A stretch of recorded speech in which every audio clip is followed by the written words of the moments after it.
દિલ્હીના જંતર મંતર પર આંદોલન ચાલી રહ્યું છે। સંસદ માર્ચ કરવાની હતી। કોકરોચ જનતા પાર્ટી દ્વારા જાહેરાત કરવામાં આવી હતી। સંસદ માર્ચ ઘણા લાંબા સમય સુધી શરૂ નહોતી થઈ। પોલીસ દ્વારા 163 BNSS ની કલમ લગાવી દેવામાં આવી હતી, જેના કારણે કોઈ પણ 4 કે 4 થી વધુ વ્યક્તિઓ ટોળું ન વળી શકે, આ સિવાય સભા માર્ચ ન કરી શકે, આ પ્રકારેની વાત હતી। પરંતુ બાદમાં જે કોકરોચ જનતા પાર્ટી છે તેમણે માર્ચ શરૂ કરવાનું જે નિર્ણય હતો એ યથાવત રાખ્યો હતો। બપોર સુધી માર્ચ શરૂ જ નથી થઈ શકી, પરંતુ હવે માર્ચ શરૂ થઈ ચૂકી છે અને આ દરમિયાન એવા સમાચાર સામે આવ્યા છે કે પોલીસ દ્વારા જે પ્રદર્શનકારીઓ છે ન ફક્ત તેમના ઉપર પરંતુ સોનમ વાંગચુકની પત્ની ઉપર પણ ક્રૂરતા કરવામાં આવી છે, તેમને મારવામાં આવ્યો છે।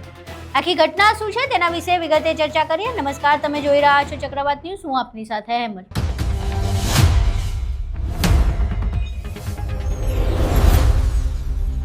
કોકરોચ જનતા પાર્ટીના પ્રવક્તા સૌરભ દાસ દ્વારા એક ટ્વીટ કરવામાં આવ્યું છે। સોશિયલ મીડિયા પ્લેટફોર્મ પર તેમના દ્વારા મૂકવામાં આવેલી માહિતી મુજબ તેમણે ટ્વીટ કરીને લખ્યું છે કે જે સોનમ વાંગચુકના પત્ની છે ગીતાંજલિ, તેમના પોલીસ દ્વારા વાળ ખેંચવામાં આવ્યા છે, તેમને મારવામાં આવ્યું છે। આ સિવાય ત્યાં 15 જેટલી બીજી જે મહિલાઓ હતી તેમના ઉપર પણ પોલીસ દ્વારા હાથ ઉપાડવામાં આવ્યો છે।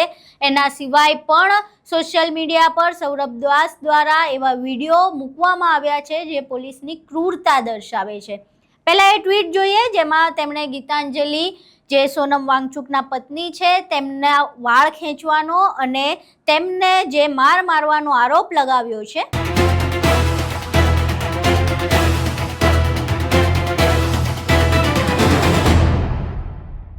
અહીં તમે ટ્વીટ જોઈ। આ સિવાય જે સૌરભ છે તેમણે અન્ય વિડીયો પણ પોસ્ટ કર્યા છે, જે તમે જોઈ શકો છો કે વિડીયોમાં જે વ્યક્તિનું એક પત્રકાર દ્વારા બાઇટ લેવામાં આવી રહી છે, એ જે વિડીયોમાં જોવા મળી રહ્યા છે, જેને પોલીસ દ્વારા ડિટેન કરવામાં આવ્યા છે, એ વ્યક્તિ લોહી લુહાણ હાલતમાં છે। એટલે પોલીસે ફક્ત ભીડ વિખેરવા માટે લાઠીઓ નથી મારી, પરંતુ એટલી ક્રૂરતાપૂર્વક હુમલો કર્યો છે કે એમના માથાના ભાગ પરથી લોહી નીકળી રહ્યું છે। જો કદાચ આ હુમલો થોડોક વધારે હોત તો કોઈ વ્યક્તિનો જીવ પણ જઈ શકતો હતો। नहीं, पहले ये वीडियो જોઈએ। लड़के की सर फाड़ दिया, देखो आप, इसका डंडा फाड़ के डंडा मार दिया, इसके सर पे सर फाड़ दिया। सर में जब सर में वहां से अंदर आ रहा था, धक्का मुक्की सभी कर रहे हैं, इन्होंने जोर से डंडा मारा, सर में चोट लग गई है। ये देखिए आप, ये देखिए आप थोड़ा। सर जी मैं कह रहा हूँ था, देखो इनसे ये इतना भी नहीं हो रहा कि फास्ट एड किट देते हरामखोर, ये फर्स्ट एड किट भी नहीं दे पा रहे, फास्ट एड किट प्रोवाइड नहीं करा पा रहे। ये कैसे सर?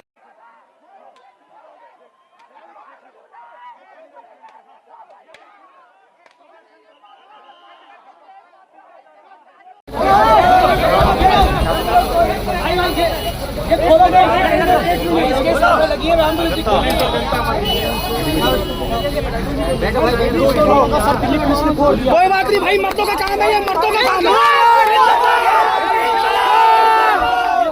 અહીં તમે વિડીયો જોયો। આ સિવાય એક અન્ય ફોટો પણ સામે આવ્યો છે જેમાં ડિમ્પલ યાદવ જે સાંસદ છે તેઓ જંતર મંતર પ્રોટેસ્ટ જે ચાલી રહ્યો છે એ વિરોધ પ્રદર્શન સુધી જઈ રહ્યા હતા, તેમની સાથે જે લોકો હાજર હતા તેમના ઉપર પણ પોલીસ દ્વારા ક્રૂરતા આચરવામાં આવી છે, પોલીસ દ્વારા લાઠીઓ વરસાવવામાં આવી છે। ત્યાં પણ તમે ફોટામાં જોઈ શકો છો કે જે વ્યક્તિ જોવા મળી રહ્યો છે એ લોહી લુહાણ હાલતમાં છે।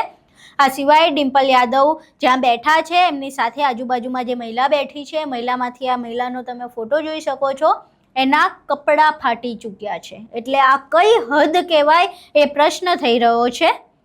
જે પ્રમાણે આના પહેલા પણ અમે વાત કરી હતી કે પોલીસની ભૂમિકા ઘણી શંકામાં છે, કારણ કે પોલીસ દ્વારા એક તો પહેલા તો નેમ પ્લેટ લગાવવામાં નથી આવતી, યુનિફોર્મ હોય યુનિફોર્મ ન હોય તમામ પોલીસ લાઠીઓ વરસાવી રહી છે। આ સિવાય પણ જે પ્રમાણે આના પહેલા અમે તમને વિડીયો બતાવ્યા હતા કે પથ્થર ભરેલી ટ્રક ત્યાં હાજર થઈ ગઈ હતી, એક તૂટલી ફૂટલી ગાડી ત્યાં હાજર હતી।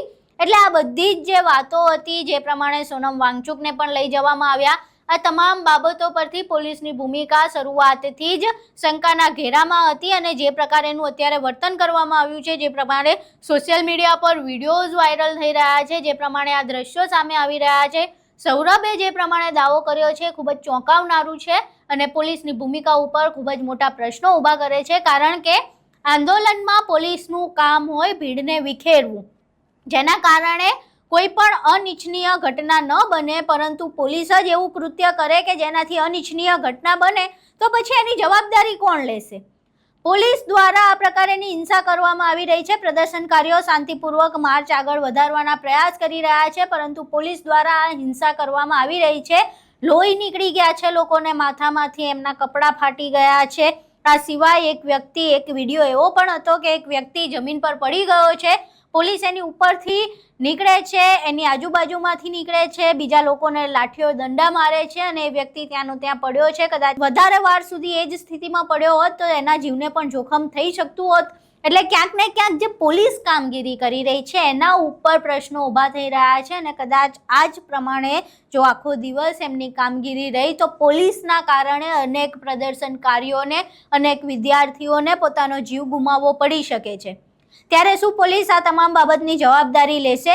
આ પહેલા પણ જ્યારે આંદોલન થવાનું હતું, માર્ચ થવાની હતી, એની જાહેરાત બહુ પહેલાથી થઈ ચૂકી હતી, એની માહિતી પણ પોલીસને બહુ પહેલાથી પહોંચાડી દેવામાં આવી હતી, પરંતુ જ્યારે માર્ચ થવાની હોય તેની આગલી રાત્રે જાહેરાત કરવી કે અમે મંજૂરી નથી આપી અને પછી તમે 144 જે પહેલાં BNSSની કલમ હતી એ લગાવી દેવી અને બાદમાં આ પ્રોટેસ્ટને આવી રીતે ચલાવવું, ત્યાં લાઠીઓ વરસાવવી અને આ પ્રમાણેનું જે પોલીસનું વલણ છે એ ખૂબ જ મોટા પ્રશ્નો ઊભા કરી રહ્યું છે કે પોલીસ આ પ્રકારેની કામગીરી શા માટે કરી રહી છે, શા માટે આ પ્રકારેનું વર્તન કરવામાં આવી રહ્યું છે આંદોલનકારીઓ અને પ્રદર્શનકારીઓ ઉપર. એ વિદ્યાર્થીઓ છે, શાંતિપૂર્વક માર્ચ કરવા માંગતા હતા. આના પહેલાં લગભગ 1 મહિનાથી જંતર મંતર પર આંદોલન શરૂ છે અને 1 મહિનાથી આવા કોઈ પણ ઘટના સામે નથી આવી કે પ્રદર્શનકારીઓએ કે આંદોલનકારીઓએ કોઈ પણ પ્રકારની હિંસાનું માર્ગ અપનાવ્યો હોય કે કોઈ પણ પ્રકારની ગેરવર્તણૂક કરી હોય. તો પછી અત્યારે પોલીસ શા માટે આ પ્રકારેનું વર્તન કરી રહી છે? જો એમને ભીડ વિખેરવી હતી તો એ લાઠીઓ વરસાવી શકે છે, આંસુ ગેસના ગોળા ક્યારના છોડવામાં આવી રહ્યા છે, તેમ છતાંય જો આ પ્રકારેની મારપીટ કરવામાં આવી રહી છે તો એ ખૂબ જ ગંભીર પ્રશ્નો ઊભા કરે છે. આખો વિડીયો તમે જોયો, પોલીસની એક ક્રૂરતા જોઈ. દિલ્હી પોલીસની આ ક્રૂરતા વિશે તમારું શું માનવું છે? તમારા મંતવ્યો અમને કોમેન્ટ બોક્સમાં જરૂર જણાવજો. વિડીયો પસંદ આવ્યો હોય તો વિડીયોને લાઇક કરજો, શેર કરજો અને અમારી ચેનલને સબસ્ક્રાઈબ કરવાનું ભૂલશો નહીં. નમસ્કાર.